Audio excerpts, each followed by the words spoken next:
Hello, manager.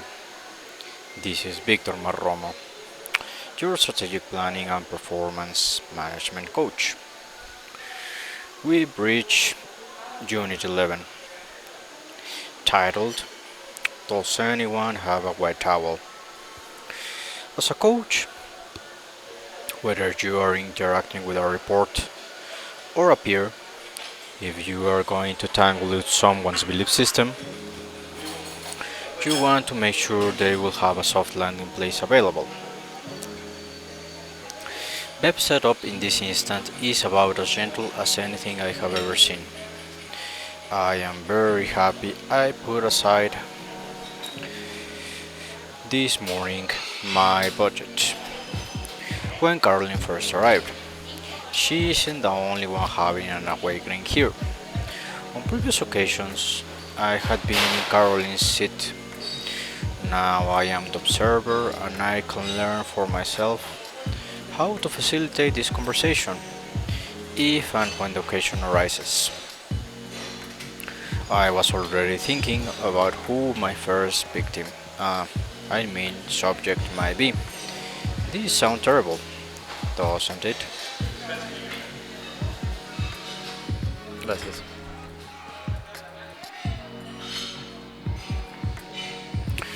Look, as an operational level manager, you are in charge of some of the most precious assets in your company.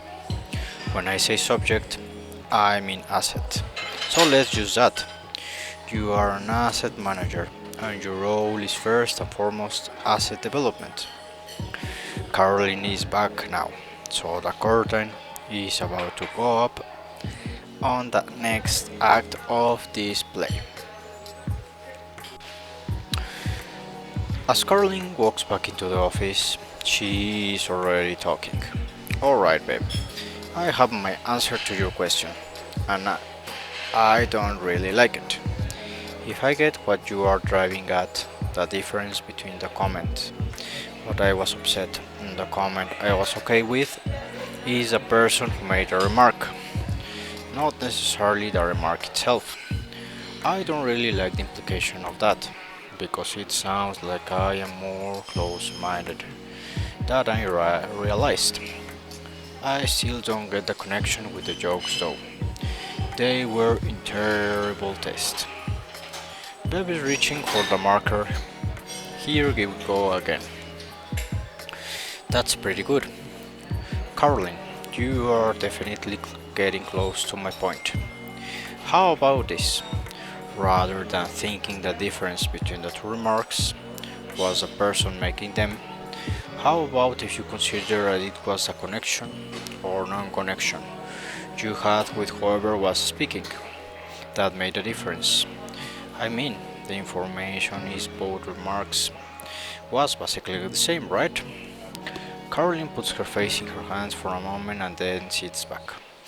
This seems to be getting worse. Am I just dense? Person, relationship aren't the same thing. I don't get the difference and I'm just trying. Okay, says Beb. Just relax. You are not dense. You should have been here when I had this conversation with Ron. I didn't think we were going to get out of the swamp. Hey, wait a minute. I say, you were just new at all this when you had this conversation with me. It was like getting a tooth drilled without anesthetic. I am fine with Beb using me as a foil, as if it means Caroline might become a bit less self-critical.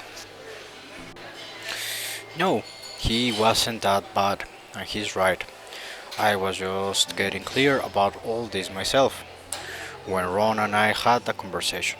Fortunately for me, he is too tough to damage. Bev has her arms folded now. Man, I hope the cap is on the marker, or she has a green line under the arm of her jacket. Your answer was closer than maybe my question has implied, and the implication you inferred couldn't be further from the truth. In fact, so far from what I have seen, you are very open-minded. just a bit foggy like the rest of us. See, from my perspective, there is the person I am interacting with and the connection I have with them. Anything they say to me has to pass through the filter of the relationship on its way to me hearing it. Again, Caroline, eyes get wide. That must mean they have the same thing going on with you then. However, you respond to them, they must pass through their version of a connection with you, another filter. Joey, that gets complicated. Baby's back into drawing now. Doesn't get complicated, is complicated. There is no getting complicated because there is nothing you can do about it except know that it is going on and watch for its effects. Once you get a handle on this concept, you will see conversations very differently than you ever have. You realize that talk is a precious commodity and take pains to use it with much greater direction and discretion. I say that because talking is how our relationships are created and how they become tangled up. Did you ever say something to someone and then see their face get sort of twisted for a moment? Of course you have. We all have. That often is a sign of the comment. You may try to find its way through the connections or the filter's pathway. Maybe it doesn't quite fit the past patterns, so it has sort of a stone in the hubcap effect. If you know what I mean, you are moving from there. Is this of a racket? I know exactly what you mean. Caroline's face is brightening now, maybe with the light of insight. Now that you have created that frame for me, I can see that what bothered me about those jokes I was talking about, especially in one case, was that they were inconsistent with my previous experiences. Like I am saying, especially in one case, it seemed way out of character. I know Beb likes where the conversation is headed now. Yes, but you didn't know exactly how to feel at the moment of the exchange, right? Here's why. You may have thought the jokes were in poor taste, but based on your previous connection. One that didn't necessarily include jokes in poor taste. What happened produced a state of confusion. Your own system got jammed at least for a short time. Actually, for a long time. Not what we are talking about it. I can see that in one case I didn't have a particularly close connection with the person telling the joke. So, while I didn't care for the joke, I sort of let it go after a bit. In the other case, it was someone I have been close with, and I found that joke so out of character that I have been on guard around him ever since. I haven't known what to think. It has been uncomfortable. Caroline is glazed over again. I can tell she's right back in that moment, reliving the awkward feeling. Yes, we are in the heart of it now. That kind of thing happens a lot of the time. And the mixed feelings you did and maybe are experiencing right now is why people put on their protective shields and shields before they come in from the parking lot each morning. I imagine you put your arm on every morning. Most of us do. This is hostile territory. There are hidden snares everywhere. And even when we think we can relax a bit, someone tells us a stupid joke or makes some kind of comment that throws us. Maybe it's even just a look on their face. Let's be honest here. The workplace is not the most intimate environment in the world. Everybody is doing their best to imitate machine parts, and we hope our gears mesh smoothly. Especially on these days, with the increased complexity, it just doesn't work. Do you know what the scariest places can be? very successful companies. You may think it would be the other way around, but they can often go one or of two ways. People can get careful. No one wants to mess up that success. They fall into deading routine. The culture becomes super polite on the surface, and everyone knows what can and can't be talked about. Oh, we actually were there about 10 years back, but fortunately, now leadership and sinking stock price helped all that. We needed to be talking about everything good, bad, and otherwise. It was too bad we had to sink that low, but it was refreshing when the new folks arrived. I actually think that now being able to talk about what needed talking about did more to bring about our slide than everything else. The other way successful companies can go is to become tolerant of bad behavior. This would be kind of a cavalier approach. Everything's working, so anything goes. That's not pretty. It can get hostile, and success justifies tolerating behavior that everyone knows is out of bounds, but nobody addresses until someone files a lawsuit.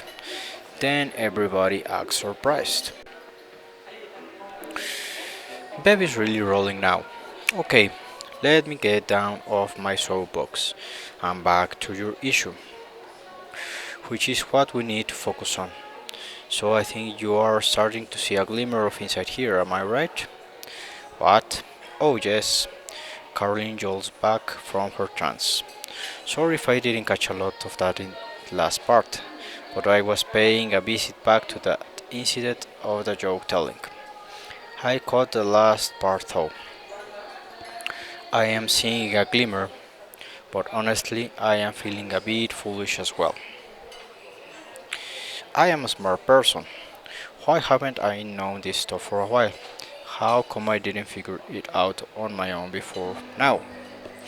Beb stars Caroline right in the eye. If you had known this, you would be a rare bird instead. Probably more to the point, you wouldn't be here now, and I may not have had the pleasure of meeting you. So, excuse me if I find myself the beneficiary of your good ignorance.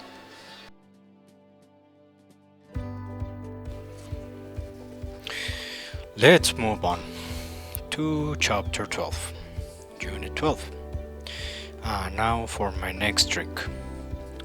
I think you can see, as this story is unfolding, that Beb is both an exceptional person as well as a manager.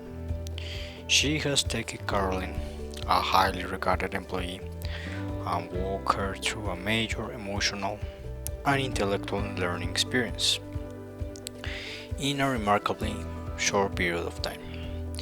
Since this is a fable and time is short, it is not possible to cover all possible outcomes to a conversation like the one Bev and Caroline have been having. But I am sure you can see that it doesn't necessarily always turn out well, and in fact, there can be no guarantee that it will. However, if you consider what is at stake daily in the workplace, not just financial stakes, which are considerable, but the developmental and even psychological, emotional, spiritual stakes warrant the risk involved in having this type of dialogue. If you are intrigued thus so far and can see the benefit that Caroline has already gained by hanging in there with Beb during this dialogue, then I invite you to continue on for what follows, the description of the practical application that Beb developed from her own awakening. Beb is tidying up her desk and shutting down her computer as she continues now. I can see by your expression, Caroline, that you are wondering how to respond to my last comment. Don't give it any more thought. It was sincere. I come to work each day for the possibility of having conversations like this, with people like you as much as I do for any of the other benefits of being here. Caroline reacts to what she thinks Bev is doing as she continues tidying up. Well, I really appreciate the time, and I have taken up more of both of your days than I had planned. Hopefully, you won't mind if I give you a call from time to time as I see how I can apply what I have been learning this morning. Bev stops what she is doing. Oh no, my dear, we are not even close to done here. I have meetings scheduled outside the building this afternoon, so I won't be back in here after we leave. I want to get us down to the manager's collaborative session before the opportunity passes.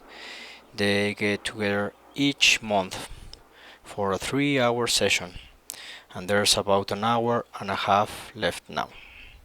Seeing this session leave will save you and me a lot of conversations in the future. Let's get going so you can see as much as possible. I tell you what, you guys go on to the Franklin conference room and I'll meet you there. Wait until I arrive to go in. I just want to make the necessary introductions. This is a pretty special space you'll be walking into. As we head from the conference room, Caroline is after me immediately. Ron, who is this woman and why haven't I met her before or heard more about her? She is amazing. I haven't even gotten this much attention in any of my performance reviews. I can't help but smile, because I know Caroline is right about one thing. Bev's name and reputation are not widely recognized, but I also know just a bit about what we are walking into and have a suspicion that Bev is going to become much more well known at Moneypump very quickly. We stop for a brief bathroom break, so by the time we arrive at the conference room, Bev is already there. Hey, I thought I lost you guys. I guess I haven't scared you away yet. No, Bev, we will both needed a nature stop. I hope you haven't been waiting long. You are ready for whatever is next. I use my cavalier voice as I complete the last sentence. I really have no idea what to expect next. As we enter the conference room, all heads turn in our direction. There you are. A bright smile from across the room greets us. It's from Sonia Anderson, a member of the management developmental staff at Moneypump. I've known her for a couple of years, and she always seems to have her high beams on. That smile is really something. Bev, I tell you what, why don't you introduce your associates there and then find seats around the circle?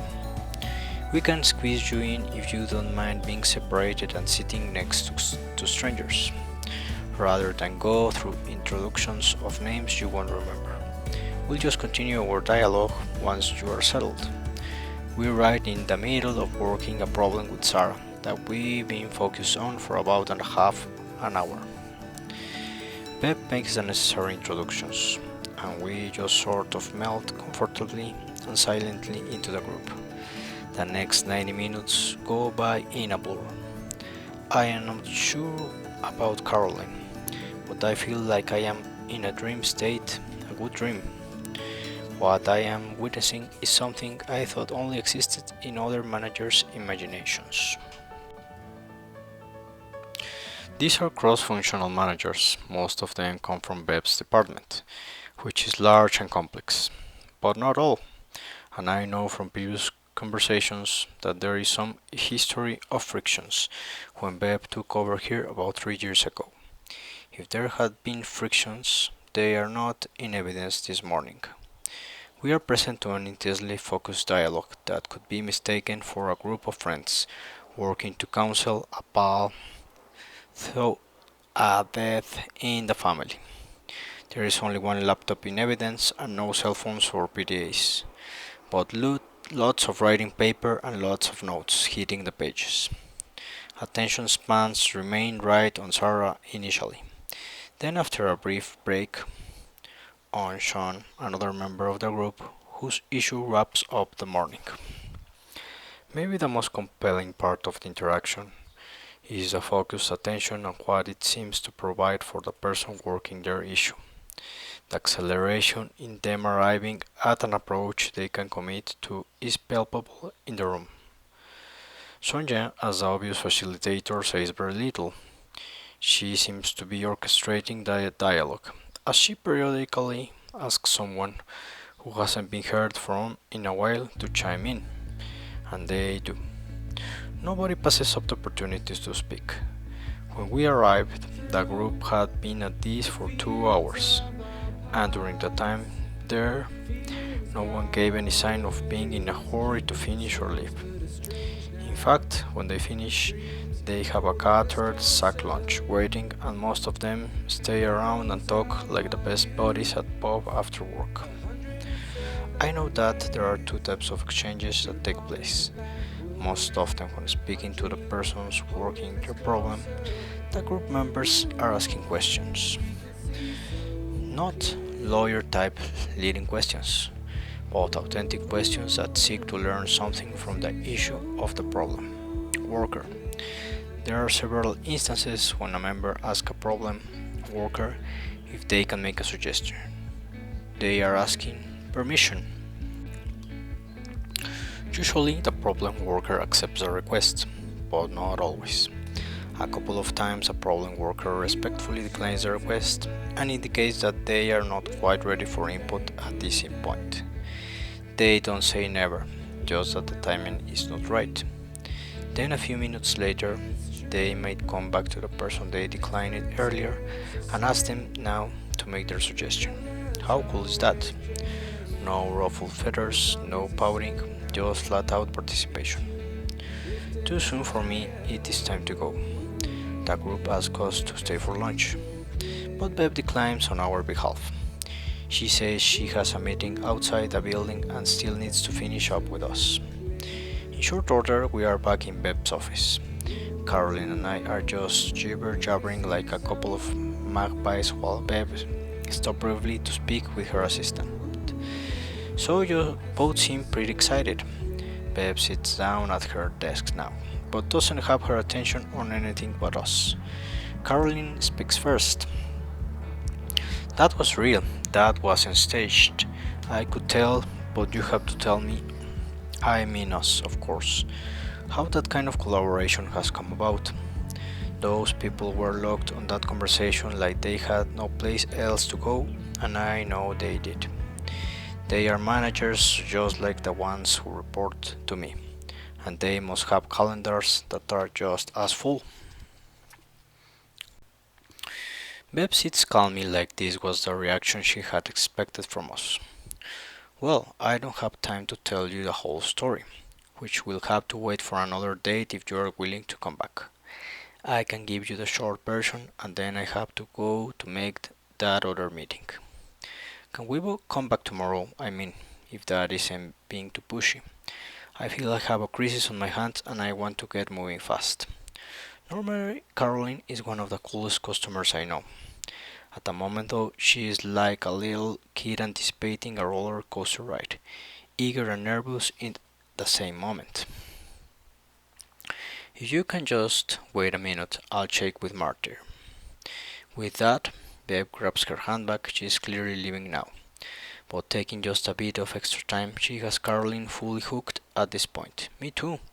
For that matter, she doesn't want to miss this opportunity to get us fully into the boat. Caroline is looking me right in the eye now. Intently, Ron, if what we saw today can be duplicated in our groups, then we have some work to do to get something like this started. And I want to get Cheryl Hughes involved right away. Do you think we could get her to come back with us tomorrow so she could get the story right from the creator of the approach? Oh, you are eager. I have some juggling to do myself. I don't want to miss this and I can speak for Cheryl, but we can drop by her office on the way back to ours and see if she is in a mood to be convinced. I am sure she has other things on her calendar. I'm willing to take the time, so let's do it. To me, this is the best invitation I've had in a while. the chance to get together with three of my favorite peers on a topic that held a lot of use for us and a lot of upside for Moneypump. I can work on the budget over the weekend. Bev stops and get back into her office doorway. I can meet with you tomorrow after 2 p.m. Does that work? Karen looks at me. Well, I can, Ron. I'll make myself available, Bev. Would also like to bring along one of our peers who has a stake in how this all turns out. I don't want to have you go back through the entire conversation you just had with us. Would that be okay? I am as eager as Caroline to get Cheryl Hughes involved, but don't want to impose too much on Bev at one time. That can be a bit tricky, but here's your chance to see how much of the conversation we had today you have retained. If you can promise me that by 2 p.m. tomorrow you'll have your pal Sherry up to speed with you and we won't need to backtrack, then yes, she is very welcome. I think we'll need a conference room now that we're having a party. So I'll ask Marty to handle that as I'm on my way out. So Caroline does not bother to look my way, I promise. Cheryl will be ready to go when we get here. Okay, see you tomorrow. With that, Bev is out of the door. Caroline turns to me. I think we might both have a lot to learn from this lady.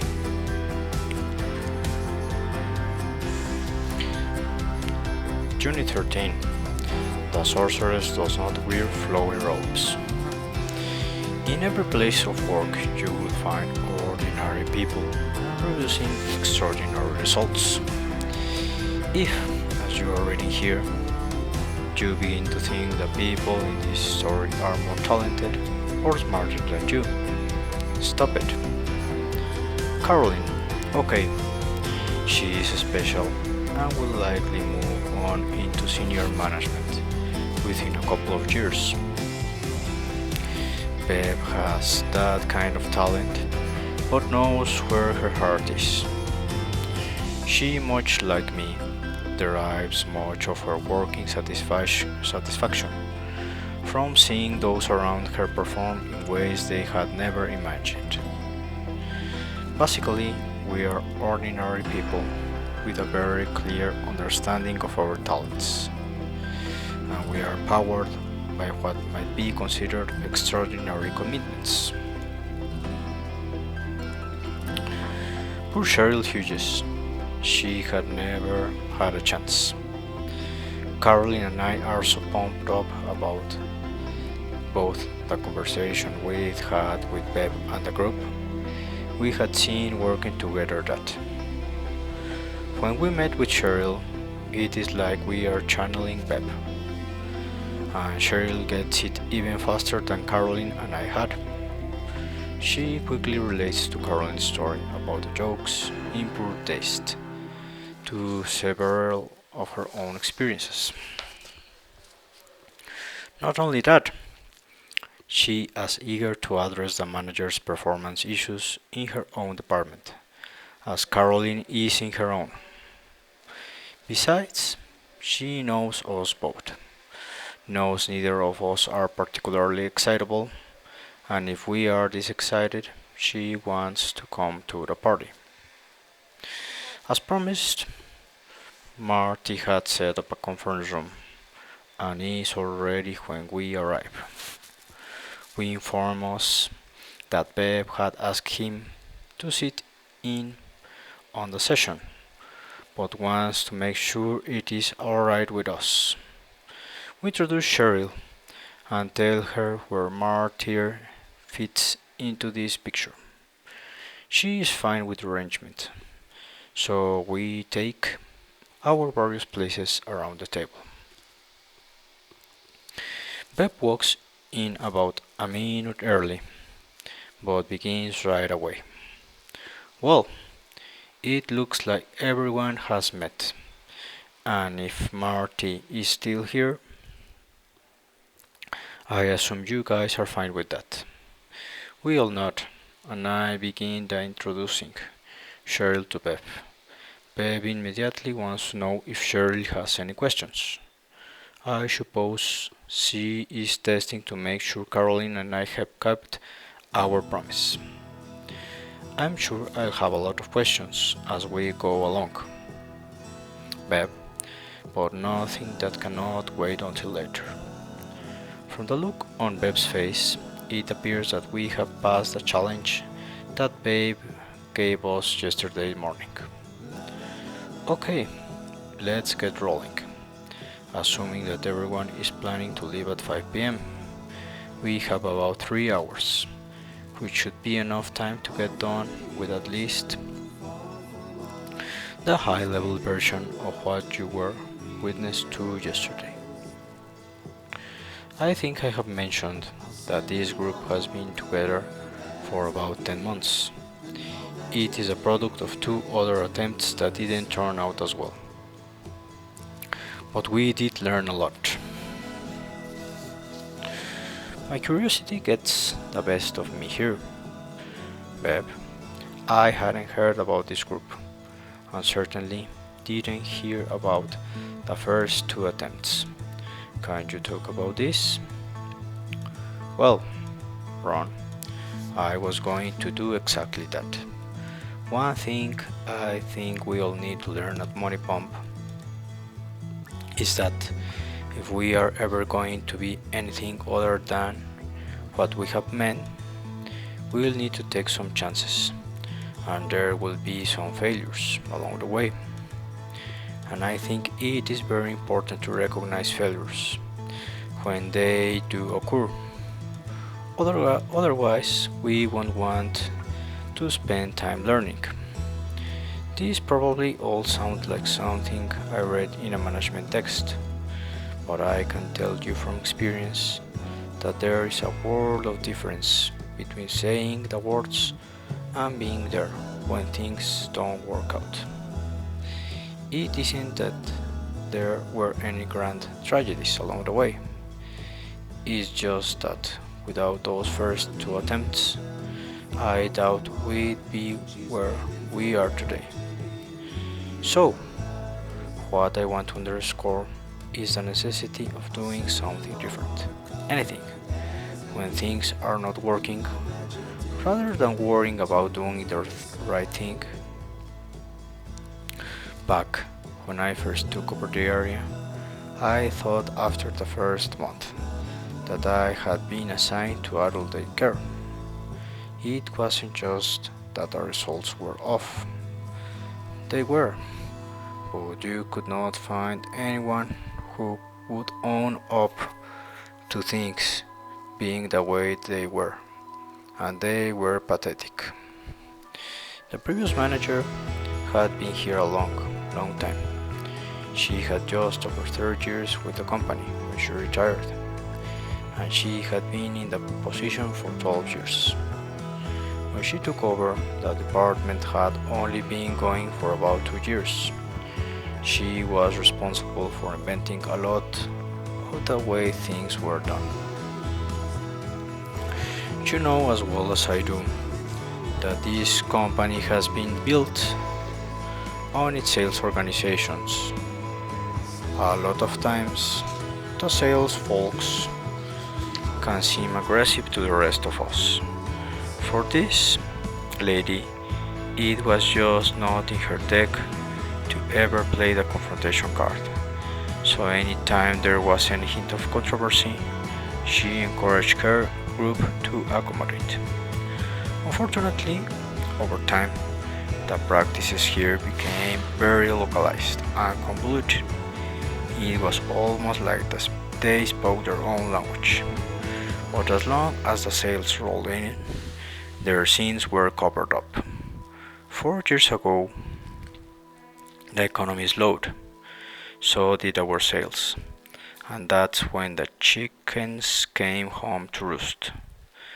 What was discovered as we attempted to squeeze our profitability from operating efficiencies is that these group practices were so parochial that the department literally didn't mesh with those around it. It became a bottleneck as attempts were made to streamline the process.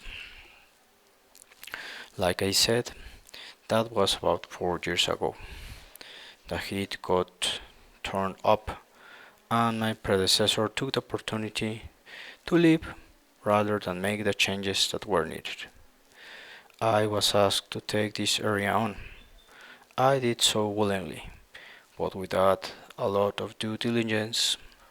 I think if I had done my homework, I still would have accepted that position, but would have had a better idea what I was getting into.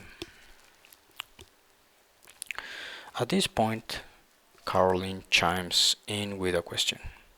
Well, what about the previous 2 attempts though? Why didn't this approach click right from the start?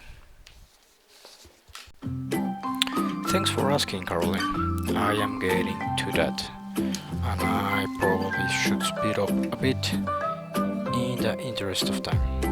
But I think it is important for you to know that the turnaround in this area, and there has been one, was not an overnight sensation, and certainly was not because I rode in on my charger and slew some dragon that had perpetually tortured the village.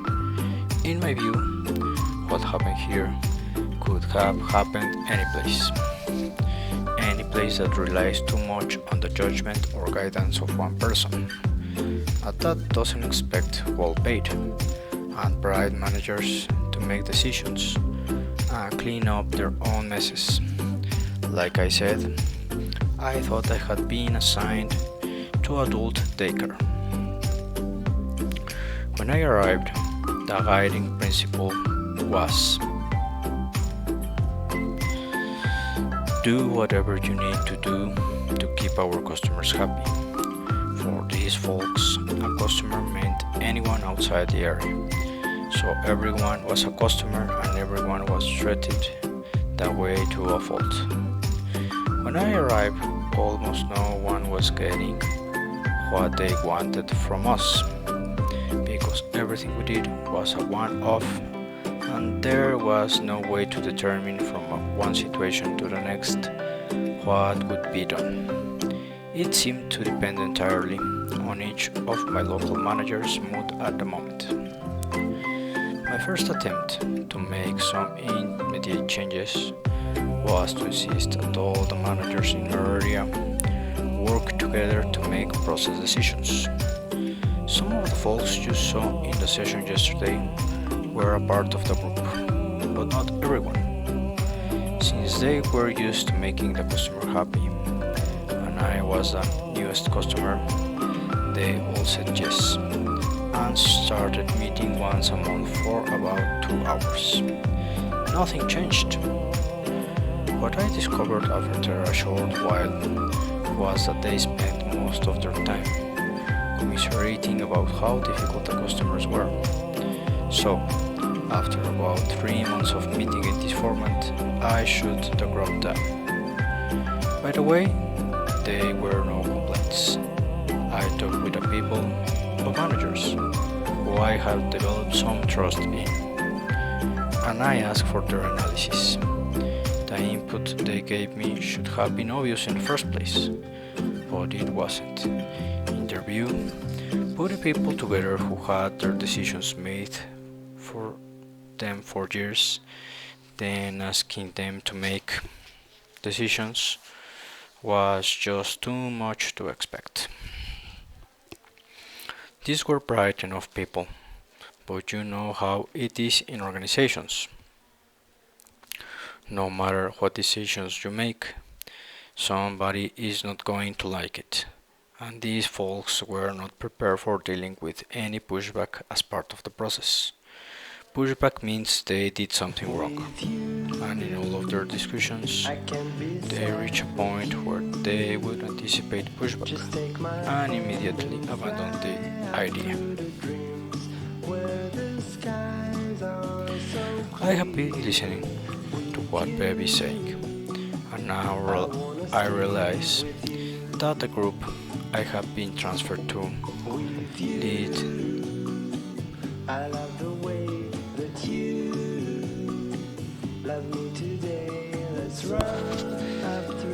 had initially suffered some of very same symptoms.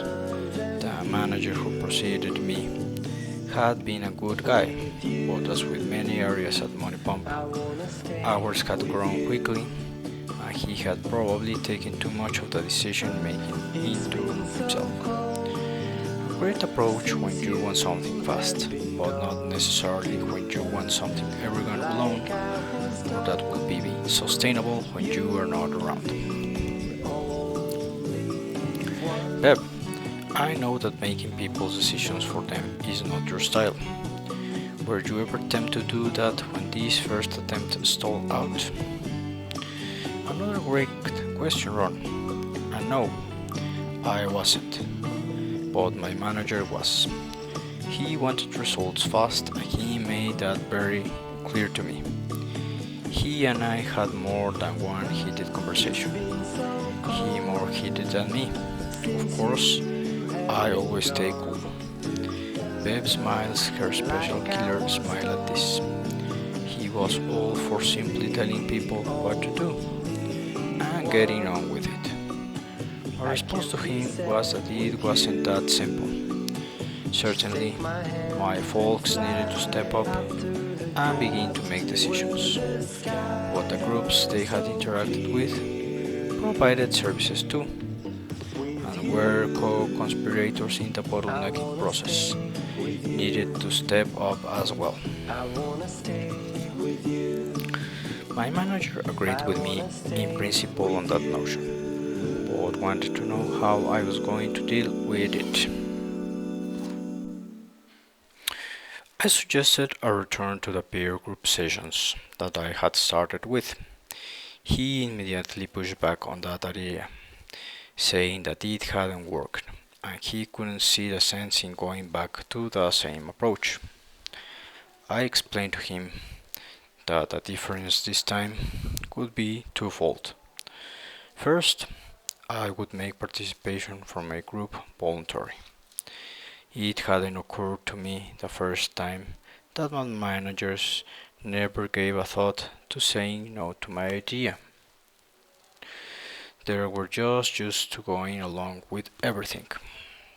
Second, I would enlist the support of a couple of directors at my level from our customer groups and see if we could invite some of their managers to join us. He asked me how I know this would work, and I say I didn't. The logic I finally used to get my manager's support was that if we knew what to do, we have already been doing it. So obviously, we didn't know what to do. The way to learn was to begin making changes. He needed to give me some cover to make a few mistakes, but he knew my track record. I knew playing the old track record card was good for at least one more chance, and he gave it to me. It took several conversations with the directors at my level, but they were just unhappy enough to try my plan.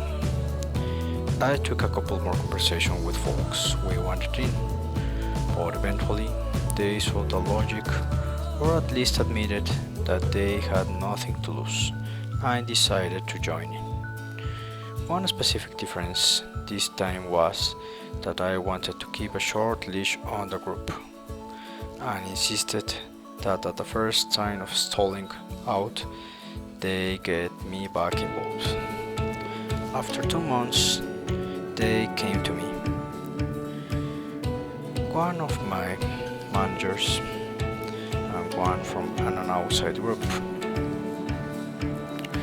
They wanted my help. They had seen that there were a possibility of something valuable taking place, but they realized quickly that they had no talent for consensus. Conversations that started with lots of promise got bogged down whenever any signs of strong differences of opinion or emotions showed up. My guys just went turtle, and the dialogue quickly became a monologue. They suggested that there be be a facilitator for the group, and they thought it would be perfect. Cheryl speaks now for the first time since we started. So, did we agree? I mean, was Sonia just fitting in yesterday what you met with Ron and Caroline?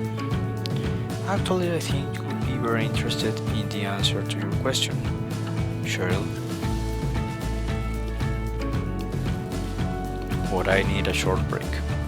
Maybe 15 minutes does the work for everyone.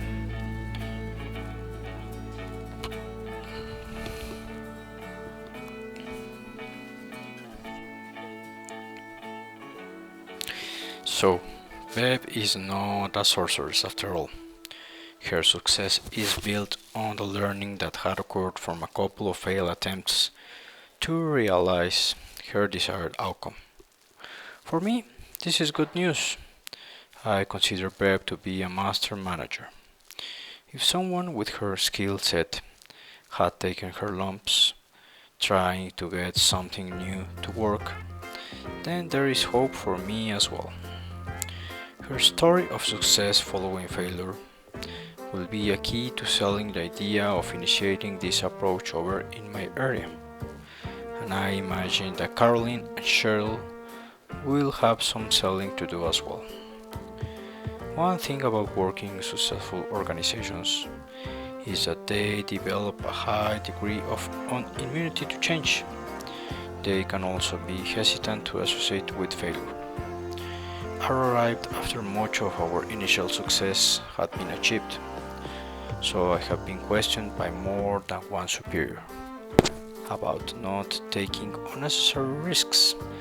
One of the things that you don't realize until you work for a very successful company is just how much gets swept under the rug, because the company can afford not to deal with it.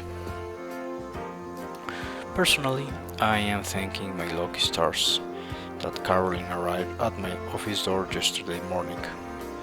Whether she realized it or not, her intolerance for the mediocre is going to end up making a difference in a lot of people's performance before we are done. But back to the moment at hand, Beb's answer to Cheryl's question is going now to let us know whether she had really created something new here, or if she had merely reinvented micromanagement. I think I know what the answer will be, but can't wait to hear the story behind it.